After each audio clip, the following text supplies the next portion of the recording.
नमस्कार, मी अमृता आकाश. गुरुकिल्ली यशाची मध्ये आपलं स्वागत.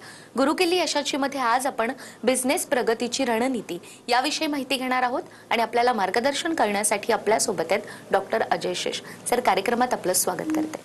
नमस्कार. विषयाला आपण सुरुवात करणार आहोत त्याआधी आपण सरांची ओळख करून घेऊयात. डॉक्टर अजय शेष यांनी MBBS, MD, MBA, MPhil, PhD केली आहे आणि ते पॅथॉलॉजिस्ट सुद्धा आहेत. अजय भारत प्रकल्पाचे ते संस्थापक आहेत. 3 वेळा गिनीज विश्व रेकॉर्डमध्ये त्यांची नोंद झाली आहे.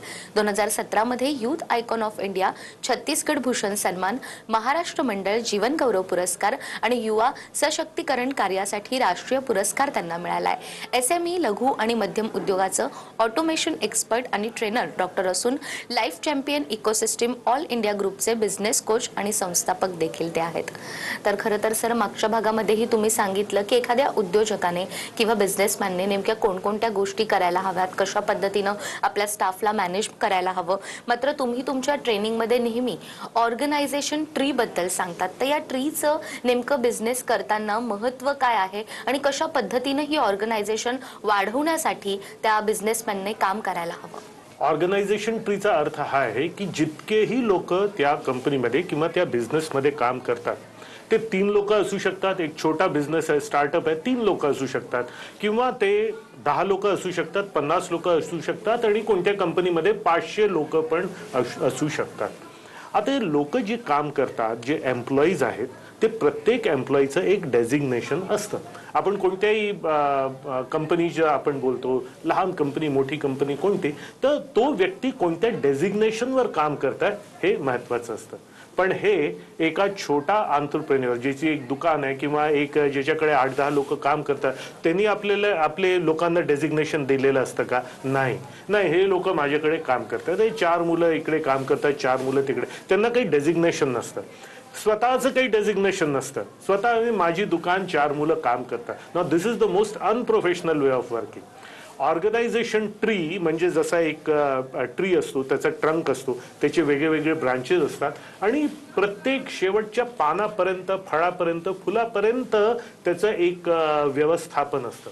तसंच हे व्यवस्थापन आपल्या ऑर्गनायझेशनमध्ये पण असलं पाहिजे. प्रत्येक व्यक्ती जो तुमच्याकडे काम करतो त्याचं एक डेझिग्नेशन असलंच पाहिजे.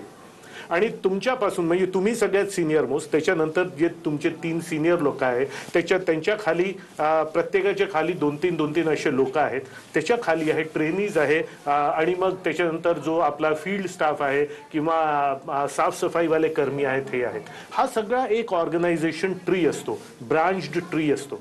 आणि प्रत्येक व्यक्तीला starting from the senior most boss which is you, प्रत्येकाला एक डेझिग्नेशन असलं पाहिजे. फॉर एक्झाम्पल, तुम्ही आपल्या कंपनीचे चेअरमॅन असू शकता किंवा मॅनेजिंग डायरेक्टर स्वतःला एक पोस्ट द्यायची किंवा एक CEO अशी पोस्ट द्यायची. मग त्याच्यानंतर तुमचा सिनियर मॅनेजर ऑपरेशन्स आहे, senior manager for example sales आहे, मार्केटिंग आहे आणि मग त्यांच्या खाली जे लोक आहेत, प्रत्येक व्यक्तीला जेव्हा तुम्ही एक डेझिग्नेशन देतो, डेझिग्नेशन कशाला दिलं पाहिजे? पुष्कळ लोक मला म्हणतात, सर काय हे तर जास्त शिकलेले लोक नाहीत, सर हे तर 5-6 लोक तर आहेत माझ्याकडे, यांना मी डेझिग्नेशन देऊन करणार काय? हे तर मोठ्या कंपनीजमध्ये होतं ना सर. मी त्यांना नेहमी हेच सांगतो, मोठी कंपनी आहे म्हणून डेझिग्नेशन्स देतात असं नव्हे. ती कंपनी जेव्हा छोटी होती तेव्हाच त्यांनी हे सगळं व्यवस्थापन केलं, डेझिग्नेशन्स दिले, तेव्हाच हे सगळं त्यांनी वर्क डिस्ट्रीब्युशन प्रॉपर केलं, म्हणून त्या मोठ्या कंपनीज बनल्या. तर माझ्या समोर कधी हा एक्झाम्पल द्यायचा नाही की सर मोठी कंपनी म्हणून ते लोक करतात. नाही, जेव्हा ते छोटे होते तेव्हाच त्यांनी हे सगळं केलं, म्हणून त्या मोठ्या कंपनीज झाल्या. तर ऑर्गनायझेशन ट्रीचा अर्थ हा की सिनियर मोस्ट पासून ज्युनियर मोस्ट व्यक्ती प्रत्येकाला एक डेझिग्नेशन असावा आणि त्या डेझिग्नेशनचा काय रोल्स, रिस्पॉन्सिबिलिटी आणि की रिझल्ट एरिया, तो डेझिग्नेशन कशाला बनवल्या गेला, त्याचे कामं काय आहेत, त्याच्या जिम्मेदाऱ्या काय आहेत आणि त्यांनी कोणता की रिझल्ट आणला पाहिजे, हे जेव्हा आपण पूर्ण बनवतो त्याला ऑर्गनायझेशन ट्री म्हणतात. आणि त्या ऑर्गनायझेशन ट्रीचे फायदे काय असतात? प्रत्येक व्यक्तीला माहित असतं की या ऑर्गनायझेशनमध्ये माझी पोझिशन काय आणि मी कोणतं काम जे आहे, माझं वर्क डिस्ट्रीब्युशन काय. लोकांना एक सन्मान मिळतो कारण की डेझिग्नेशन असतं. तुम्ही मॉलमध्ये जा, तुम्ही एअरपोर्टमध्ये जा, कुठेही जा, त्या मॉलमध्ये पण त्या बाथरूममध्ये जी लेडी पोछा लावत असते, जी सफाई करत असते, ती पण एक युनिफॉर्ममध्ये असते. तसं म्हणायला तर पोछा लावणारी बाई, पण ती पण एक युनिफॉर्म मध्ये असते. तिचा इथे एक बिल्ला असतो, तिचं नाव लिहिलं असतं आणि खाली तिचा पण डेझिग्नेशन असतो, हाऊसकीपिंग एक्झिक्युटिव्ह. तर जेव्हा असं असतं तुमच्या लोकांना सन्मान मिळतो, तुमच्या लोकांना कळतं की आज माझी ही डेझिग्नेशन आहे, डेझिग्नेशन मध्ये मी ग्रो कसं होऊ शकतो. प्रत्येकाचं वर्क डिस्ट्रीब्युशन प्रॉपर असतं, मॅनेजमेंट प्रॉपर असतं आणि कधीही कामाशी रिलेटेड काही कन्फ्युजन होत नाही. जर कोणी ॲबसेंट आहे तर त्याच्या ठिकाणी कोणाला जर तुम्हाला रिप्लेस करायचं तर नेहमी एक क्लॅरिटी असते आणि वर्किंगमध्ये नेहमी एक प्युअर मॅनेजमेंट स्किल्स जे आहे ते प्रॉपरली आपल्याला वापरता येतात. तर हे ऑर्गनायझेशन ट्री तुमचा जो पूर्ण बिझनेस सिस्टम आहे, ज्याचा मी म्हणतो जो पूर्ण तुम्हाला तुमचा SOP आहे, त्याचा जर न्यूक्लियस जर काही आहे तर तो आहे ऑर्गनायझेशन ट्री. ऑर्गनायझेशन ट्री पासून सुरुवात करा आणि मग पहा तुमचं वर्किंग किती स्मूथ होतं, किती चांगलं होतं. तर सर, तुम्ही ऑर्गनायझेशन ट्री बद्दल तर खूप महत्त्वाची माहिती आम्हाला दिलीत. मात्र कुठलाही बिझनेस करताना आपल्याला भांडवल लागतं, इन्व्हेस्टमेंट लागते. या इन्व्हेस्टमेंटचे देखील काही 5 प्रकार आहेत जे नेहमी तुम्ही तुमच्या ट्रेनिंगमधून समजावत असतात. तर आम्हाला देखील ते 5 प्रकार सांगाल? प्रत्येकाला वाटतं की इन्व्हेस्टमेंट म्हणजे पैशाचा इन्व्हेस्टमेंट, आणि ते बरोबर आहे, पैसा आपल्याला इन्व्हेस्ट करावा लागतो. पण एक गोष्ट मी नेहमी एंटरप्रेन्योर्सला सांगतो की तुम्ही पैसा फेकला आणि सक्सेस मिळालं असं होत नाही. पैशाचा जो तुमचा इन्व्हेस्टमेंट आहे तो केव्हा सक्सेसफुल होतो? तो तेव्हा सक्सेसफुल होतो जेव्हा पैसा सोडून पैसाच्या व्यतिरिक्त 4 अजून प्रकारचे इन्वेस्टमेंट जेव्हा तुम्ही करता. मी नेहमी म्हणतो बिजनेस को सफल बनाने के लिए 5 तरह के इन्वेस्टमेंट की जरूरत पड़ती है. खून, पसीना, पैसा, आंसू और समय. राईट? तुम्ही इन्व्हेस्टमेंट केलं, दुकान उभी केली, इंटिरियर केलं, सामान ठेवलं आणि कस्टमर्स यायला लागतील असं होत नाही. त्याच्यासाठी 3-4 गोष्टींचं तुम्हाला पैशाच्या व्यतिरिक्त तुम्हाला लक्ष द्यावं लागतं. नंबर 1, खून का निवेश म्हणजे काय? खून का निवेश म्हणजे काय? रक्तदान करणे असं नाही. खून का निवेश म्हणजे the ability to bear losses, नुकसान सहने की कॅपॅसिटी. कारण की जेव्हाही तुम्ही कोणत्याही बिझनेसमध्ये जाता, कोणताही सक्सेसफुल बिझनेस, आजपर्यंत एकही असा सक्सेसफुल बिझनेस झाला नाही ज्याला कधी कोणता नुकसान झालं नसेल. आणि जितकी सुरुवात असते, जेव्हाही सुरुवात असते तेव्हा सुरुवातीला नुकसान काही ना काही होतातच. ते नुकसान बिअर करायची कॅपॅसिटी, ते नुकसान पासून ते पूर्ण गिव्हअप करायची टेंडन्सी नसणे, ते नुकसान पासून काय मी शिकू शकतो ती ॲबिलिटी, हा सगळ्यात मोठा आणि पहिला गुण आहे. नाही तर पैसा तो कोणीही लावू शकतं, पण पहिला नुकसान झाल्यानंतर 80% ऑफ एंटरप्रेन्योर्स सोडून देतात. म्हणून हा जो एक इन्व्हेस्टमेंट आहे, खून म्हणजे blood means ability to lose blood, ability to face losses. Number 2, पसीना. पसीना तो तुम्हाला माहितच आहे. खून पसीने की कमाई आपण म्हणतो ना. आता समजलं तुम्हाला खून पसीने की कमाई म्हणजे काय? अजून पैशापर्यंत तर आलोच नाही आपण. सो खून, पसीना, मेहनत. म्हणजे मेहनत फक्त फिजिकलच मेहनत नव्हे, फक्त दौडधूप करायची मेहनत, इकडे तिकडे जायची मेहनतच नव्हे, पण मानसिक मेहनत, उशिरापर्यंत काम करायची मेहनत, प्लॅनिंगची मेहनत, स्ट्रॅटेजी बनवायची मेहनत, असं झालं तर असं करू हे करायची मेहनत, लोकांना मॅनेज करायची मेहनत. तर खून, पसीना आणि फिजिकल मेहनत तर आहेच. खून, पसीना, पैसा. पैसा तुम्हाला माहित आहे, जास्त सांगायची गरज नाही. पण एक गोष्ट मी जरूर सांगतो, तुम्ही जेव्हा बिझनेस सुरू करता, जेव्हा तुम्ही पहिला प्रॉफिटचा, प्युअर प्रॉफिटचा पहिला रुपया यायला तुम्हाला अजून पुष्कळ निवेश करावा लागतो. लोक मला म्हणतात सर माझ्याकडे पैसे नाही आहे, माझ्याकडे हे नाही आहे. पैसा कुठून तरी अरेंज करून तुम्हाला निवेश करावा लागेल. तुम्हाला तो पैसा निवेश करावा लागेल जो आज तुमच्याकडे नाही आहे, म्हणजे तुम्हाला तो पैसा मिळेल जो तुम्हाला पाहिजे आहे. So you have to invest money, you have to arrange for money. ठीक आहे? तो एक रिस्क तुम्हाला घ्यावाच लागेल. रिस्क घेणे म्हणजे काही जुवा खेळणे नाही. रिस्क घेणे म्हणजे तो with the best of intention and with the best of खून पसीनाचा इन्व्हेस्टमेंट जो तुम्ही पैसा लावता, कोणत्या इंटेंटनी, कोणत्या इंटेंशननी, किस इरादे से आप वो पैसा लगाते हो. सो खून, पसीना, पैसा, आंसू.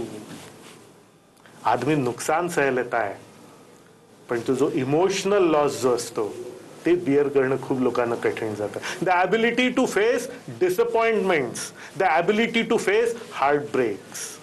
आपण खूप मन लावून काही केलं आणि तसं त्याचा रिझल्ट आला नाही, तर हे डिसअपॉइंट न होणे, त्याच्यातून काय शिकायला मिळतं ते त्याच्यावर भर देणे, हा एक खूप इम्पॉर्टंट पॉइंट आहे. Because let me tell you, पैशाचा लॉस माणूस एकदा बिअर करून घेतो, नुकसान एकदा माणूस बिअर करून घेतो, ठीक आहे. मेहनत केली, काही झालं नाही विशेष फायदा, माणूस तेही बिअर करून घेतो. पण जेव्हा हृदय तुटतो ना, हार्ट ब्रेक ज्याला म्हणतात, ते बिअर करणं डिफिकल्ट असतं. आणि एक आंतरप्रेन्युअर तोच असतो. एक आंतरप्रेन्युअर एक हलाखू असतो, एक वॉरियर असतो, आणि हे सगळं बिअर करायची त्याची कॅपॅसिटी असते, म्हणून तो मोठा आंतरप्रेन्युअर बनतो. मोठा आंतरप्रेन्युअर आहे म्हणून हे सगळं बिअर करायची कॅपॅसिटी आहे असं नव्हे. जेव्हा तो कवळा होता, छोटा होता, लहान होता, त्यावेळेला हे सगळं त्यांनी बिअर केलेलं आहे. ही कॅपॅसिटी असणे, हा इन्व्हेस्टमेंट, त्याची मी गोष्ट करतोय. खून, पसीना, पैसा, आंसू आणि समय. It takes time. एका गावात एक रिपोर्टर गेला. त्यांनी गावाच्या एका वृद्ध माणसाला विचारलं, या गावात किती मोठे मोठे माणसं पैदा झाले आहेत आजपर्यंत? म्हणे, नाही साहेब, आमच्या गावात तर छोटी छोटी मुलंच पैदा होतात. माझा अर्थ काय, मोठा माणूस व्हायला वेळ लागतो. आज आपण एक बी पेरतो, एक आंब्याची बी किंवा हे, जितकं मोठं झाड तितका वेळ लागतो त्याला. तर you have to give time, you have to have patience. ठीक आहे. मोठा माणूस एक दिवसात होत नाही, मोठा बिझनेस एक दिवसात होत नाही.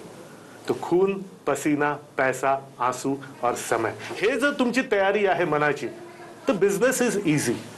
आणि याची जर तुमची तयारी नाही आहे, तर बिझनेस सारखा मग काही डिफिकल्ट गोष्ट नाही. माझं काय म्हणणं आहे, हे तुम्ही मनाची तयारी ठेवा. खून, पसीना, पैसा, आंसू और समय का इन्वेस्टमेंट करूंगा और एक बड़ा बिझनेस बनाऊंगा.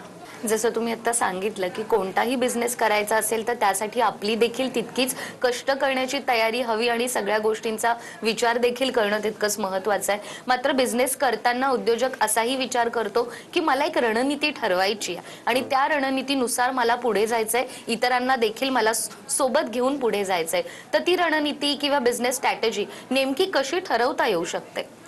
ओके, आता हे जेव्हा आपण शिकलो की आपल्याला निवेश कसा करायचा आहे, आपल्याला इन्व्हेस्टमेंट कसं करायचं आहे, तर आता त्याची आपल्याला एक रणनीती बनवावी लागते. रणनीती म्हणजे स्ट्रॅटेजी. रण काय आहे? रण म्हणजे या मार्केटमध्ये आपल्या बिझनेसला against competition, against market forces, against rivals, या सगळ्यांच्या हे सगळे असतानाही आपल्या बिझनेसचा विजय व्हावा याची आपल्याला रणनीती बनवावी लागते. जशी एक युद्धाची रणनीती बनवावी लागते, जसं एक क्रिकेट मॅच आपण खेळायला जातो त्याची एक रणनीती बनवावी लागते. तर आता ही जी बिझनेसची रणनीती कशी बनवायची याच्यावर आमचा खूप भर असतो आणि एक मोठा ट्रेनिंग प्रोग्राम याचाही आमच्याकडे असतो, ज्याच्यामध्ये एक आंतरप्रेन्युअरला आपल्या टीम मेंबरला, सगळ्या टीम मेंबर्सला पण घेऊन आणणं गरजेचं असतं. कारण की स्ट्रॅटेजी टीम बरोबर बसूनच बनवायची असते. आंतरप्रेन्युअर किंवा टीमचा कॅप्टन एकटा बसून स्ट्रॅटेजी बनवून ग्राउंडवर येऊन सगळ्यांना ऑर्डर्स देऊन तसं काही चालत नाही. तर स्ट्रॅटेजी म्हणजे काय? स्ट्रॅटेजी म्हणजे आपण आज कुठे आहोत आणि आपल्याला कुठे जायचं. सगळ्यात बेसिक म्हणजे आपण आज कुठे आहोत, तर आज इथे आहोत. आज आपला टर्नओव्हर किती, आज आपला प्रॉफिट किती, आज कोणत्या ब्रांचमधून आपण किती कमवतोय, आज कोणत्या प्रोडक्टवरून सर्व्हिसवरून आपण किती कमवतोय, हे फ्रॉम टू कुठपर्यंत आपल्याला जायचं आहे, पुढच्या 1 वर्षात आपल्याला किती टर्नओव्हर करायचं आहे, किती ब्रांचेस असले पाहिजे, किती प्रोडक्ट्स अँड सर्व्हिसेस असले पाहिजे, प्रत्येक ब्रांच मधून किती प्रॉफिट आला पाहिजे. सो रणनीती म्हणजे आज हम कहाँ हैं और हमको कहाँ पर जाना है, ये रणनीतीचे बेसिक पार्ट. आणि त्याच्यानंतर अब ये जाना कैसे है. तर जसं आपण क्रिकेट मॅच खेळायला जातो, आपल्याला माहित असतं आपली बॅटिंग स्ट्रॉंग आहे, त्या टीमची बॉलिंग स्ट्रॉंग आहे. आपली बॅटिंग स्ट्रॉंग आहे तर आपण पहिल्या 5 ओव्हर्समध्ये काय करायचं. आपली बॉलिंग थोडी वीक आहे तर आपण कशा बॉलर्सला कसं आणायचं. तर अगेन याला म्हणतात स्वॉट एनालिसिस, SWOT. एस म्हणजे स्ट्रेंग्थ्स, आपले स्ट्रेंग्थ्स काय आहे आणि ते स्ट्रेंग्थ्स कशा वाढवाव्या, या रणनीतीचा एक मुख्य हा एक स्तंभ असतो. मग SW वीकनेसेस, आपले वीकनेसेस काय आणि प्रत्येक कंपनीच्या वीकनेसेस असतात. प्रत्येक कंपनीच्या स्ट्रेंग्थ्सही असतात, वीकनेसेस. आपले वीकनेसेस काय, टीम बरोबर बसून त्याची लिस्ट बनवणे आणि या वीकनेसेसवर कसं काम करायचं, या वीकनेसेसला ओव्हरकम कसं करायचं. Number 3 SWO, opportunities. कोणते अवसर आहेत आज मार्केटमध्ये, ऑनलाईन बिझनेसमध्ये काय अवसर आहे, ऑफलाईन बिझनेसमध्ये काय अवसर आहेत, तर ते अवसर कोणते कोणते आहेत, अपॉर्च्युनिटीजची लिस्ट बनवायची आणि कोणता टीम मेंबर कोणत्या अपॉर्च्युनिटी बरोबर काम करेल आणि केव्हापर्यंत ते काम होऊन जाईल, हे डेडलाईन बरोबर जेव्हा आपण काम करतो याला म्हणतात स्ट्रॅटेजी. SWOT, थ्रेट्स काय आहे, धोके काय आहे, खतरे क्या है मार्केट में, कोणती अशी टेक्नॉलॉजी येऊन जाईल की तुमचा बिझनेसच पूर्ण जो आहे तो त्याला खतरा येऊन जाईल, कोणती अशी टेक्नॉलॉजी येऊन जाईल. मग तो मीडिया असो की मेडिकल असो की काही असो, नवीन टेक्नॉलॉजी काय ते, कोणत्या नवीन कंपनीज, मोठ्या कंपनीज येतात जे तुमच्या प्रोडक्टला जे कम्प्लिटली आउटडेटेड करू शकतात. तर या थ्रेट्सवर, आणि थ्रेट्स कोणत्या आहे, थ्रेट्सला एलिमिनेट कसं करायचं, कोणत्या टीम मेंबर त्याच्यासाठी काय करेल, हे झालं. मग 3 वर्षाची रणनीती, पुढच्या 3 वर्षात आम्हाला किती आमचे टार्गेट्स काय आणि आमचा टर्नओव्हरचं टार्गेट काय, प्रॉफिटचं टार्गेट काय, आणि हा टार्गेट नॅचरली पुढच्या 3 वर्षात मागच्या 3 वर्षात जितकं कमवलं त्याच्यापेक्षा 10 पटींनी तुम्हाला कमवायचं असेल नेक्स्ट 3 वर्षात, म्हणूनच तर तुम्ही रणनीती बनवताय. तर आता हे 10 पटींनी कमवायला कोणते नवीन प्रोडक्ट्स आणावे लागतील, कोणते नवीन सर्व्हिसेस तुम्हाला सुरू करावे लागतील, कोणते नवीन स्कीम्स आणि ऑफर्स तुम्हाला द्यावे लागतील कस्टमर्सला. नंबर 4, कोणते नवीन टीम मेंबर्स तुम्हाला लागतील, आणि नंबर 5, कुठे कुठे आपल्याला एक्सपॅन्शन करावं लागेल, याची पूर्ण 3 वर्षाची प्लॅनिंग, आणि कोणता टीम मेंबर त्याच्यात कसा सहभागी होईल. आता 3 वर्षात एवढं करायचं, तर मग आता पुढच्या 1 वर्षात याच्यातलं काय काय होऊन गेलं पाहिजे ते सगळं लिहायचं ना. This is the way of working. मग 1 वर्षाचं आपण केलं, मी हे तुम्हाला शॉर्टमध्ये सांगतोय, हे पूर्ण 6 तासाची ड्रिल असते. आता 1 वर्षात हे करायचं, तर आता पुढच्या क्वार्टरमध्ये काय करायचं, आता या नेक्स्ट 3 मंथ्समध्ये काय करायचं, हा 3rd क्वार्टर येणार आहे, आता याच्यामध्ये काय करायचं. तर आता या क्वार्टरमध्ये आपले हे काम होऊन गेले पाहिजे. Now we have the idea of the quarter, we have idea of the year, we have idea of the next 3 years. आपले स्ट्रेंथ्स आणि वीकनेसेस आपल्याला माहित आहे, आणि कोणता टीम मेंबर आता कोणता रोल अदा करेल हे सुद्धा आपल्याला माहित आहे. ही असते स्ट्रॅटेजी. ही जेव्हा स्ट्रॅटेजी शीट आपण बनवतो तर आपल्याला वाटतं आतापर्यंत आपण काय काम करत होतो.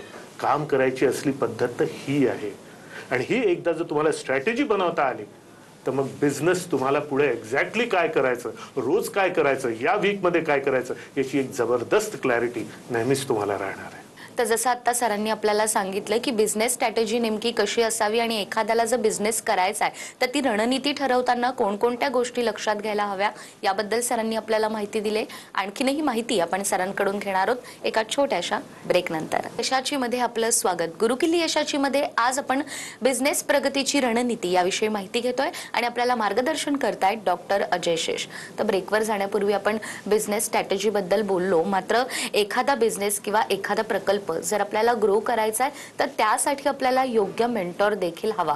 तर त्या मेंटॉरची निवड करताना देखील कोणकोणत्या गोष्टी लक्षात घ्यायला हव्या, आणि जे आपले उद्योजक मित्र आहे त्यांना नेहमीच तुम्ही तुमच्या ट्रेनिंगच्या माध्यमातून एक आत्मविश्वास देत असतात, प्रेरणा देत असतात, तर आपल्या या कार्यक्रमाच्या माध्यमातून देखील या विद्यार्थी मित्रांना तुम्ही काय सांगाल? आम्ही नेहमी हे सांगतो की जर तुम्हाला बिझनेसमध्ये किंवा लाईफमध्ये जर तुम्हाला सक्सेसफुल व्हायचं आहे तर तुम्हाला 3 गोष्टींची आवश्यकता असते. नंबर 1, एक तुमचा एक चांगला मेंटर असला पाहिजे. म्हणजे तो मेंटर ज्यांनी हे सगळं अनुभवलं आहे, ज्याला माहित आहे की कशा प्रकारचे पडतात आणि कशा टाईपचे मिस्टेक्स होतात. एक मेंटरचं असणं खूप गरजेचं आहे, कारण की मेंटर तुमचा खूप टाइम जो आहे तो वाचवतो. तो सांगतो इथे ही मिस्टेक करतोय तू, इथे असं केल्याने असा खतरा येऊ शकतो. ते एक मेंटरचं असणं खूप जरुरी आहे. आणि तो मेंटर जो आहे तो फक्त एक मोटिवेशनलच नको. मोटिवेशन एक जो उद्योजक असतो ना त्याला मोटिवेशनची गरज नसते. तो मोटिवेटेड आहे म्हणूनच तो बिझनेसमध्ये आला. एक मेंटरनी फक्त मोटिवेशनच नव्हे तर नंबर 2 त्याला एक क्लॅरिटी दिली पाहिजे. एक मेंटरचं काम आहे की क्लॅरिटी आणि एक रस्ता काय आहे, ते टेक्निक्स काय आहे, आणि ऍक्च्युली टू डू लिस्ट काय आहे, ते ऍक्टिव्हिटीज काय आहे, ते इम्प्लिमेंटेशन काय आहे, ऍक्शन टेकिंग साठी जो प्रेरित करेल तो असतो खरा मेंटर. तर पहिला तर मेंटर. नंबर 2 एक असा मास्टरमाइंड ग्रुपचा एक मेंबर राहणे. असा ग्रुप जिथे सगळे ऍक्शन टेकर्स आहेत. असे दुसरे एंटरप्रेन्योर्स, जसं आपण म्हणतो ना संगत का बहुत असर पडता है, तो कोणत्या संगतीत आहे एक एंटरप्रेन्योर, कशा टाइपचे तिथे डिस्कशन होतात, कशा टाइपचे लर्निंग होतं, ग्रोथ की बातें होती है की नाही, वहां पर सक्सेस की बात होती है की नाही, ती जहां पर ग्रोथ की बात हो, सक्सेस की बात हो, आयडियाज की बात हो, अशा ग्रुपमध्ये तो असला पाहिजे. एक नेगेटिव्ह मार्केट फोर्सेस मध्ये थकलेल्या एंटरप्रेन्योर्सच्या ग्रुपमध्ये त्यांनी असायला नको. तर number 1 mentor, mentorship. Number 2 mastermind. And number 3 consistency. Course संपला आणि त्याच्यानंतर तुम्ही सोडून दिलं तर काही होत नाही. मी पाहतो 80% लोक, 80% ट्रेनिज मी पाहतो जेव्हा व्हिडिओ पाहतात पण ऍक्शन घेत नाही, पुस्तक विकत घेतात पण वाचत नाही, कोर्स करतात पण इम्प्लिमेंट करत नाही. आणि जर इम्प्लिमेंट केलं नाही आणि जर कन्सिस्टंट तुम्ही ऍक्शन घेतला नाही, लाईफ लॉंग ऍक्शन घेतला नाही, हे शिकवण, हे शिकणे, हे ट्रेनिंग हे लाईफ लॉंग चालत असते. तर आपल्याला अशा मेंटरची गरज असते जो आपल्याला एक प्रॉपर मास्टर माइंड ग्रुप देईल, जो आपल्याला प्रेरित करेल आणि जो आपल्याला कन्सिस्टंट व्हायला मदत करेल. आणि हे सगळं लाईफ चॅम्पियन्स इकोसिस्टम मध्ये आम्ही तुम्हाला देतो. इथे जितकेही नंबर्स तुम्हाला दिसतात आहे, जे वेबसाईट्स वगैरे जे तुम्हाला दिसतात आहे, इथे तुम्ही कॉन्टॅक्ट करा आणि आमच्या बरोबर सुरुवात करा. एक simple 5 day course, business automation tool kit, आणि आमचं पूर्ण सिस्टम मग तुम्हाला पुढचं सगळं तुमचं बिझनेसची ग्रोथ जी आहे त्याच्याशी रिलेटेड तुम्हाला मेंटरशिप, ट्रेनिंग आणि काउन्सिलिंग सगळं मिळत राहील. अगदीच. खूप खूप धन्यवाद सर की आज तुम्ही त्या आलात आणि इतक्या महत्त्वाच्या विषयावर आम्हाला मार्गदर्शन केलं. धन्यवाद. त्याचबरोबर गुरुकिल्ली यशाची मध्ये वेळ झाली आहे इथेच थांबण्याची. पुन्हा भेटूया नव्या विषयासह. तोपर्यंत नमस्कार.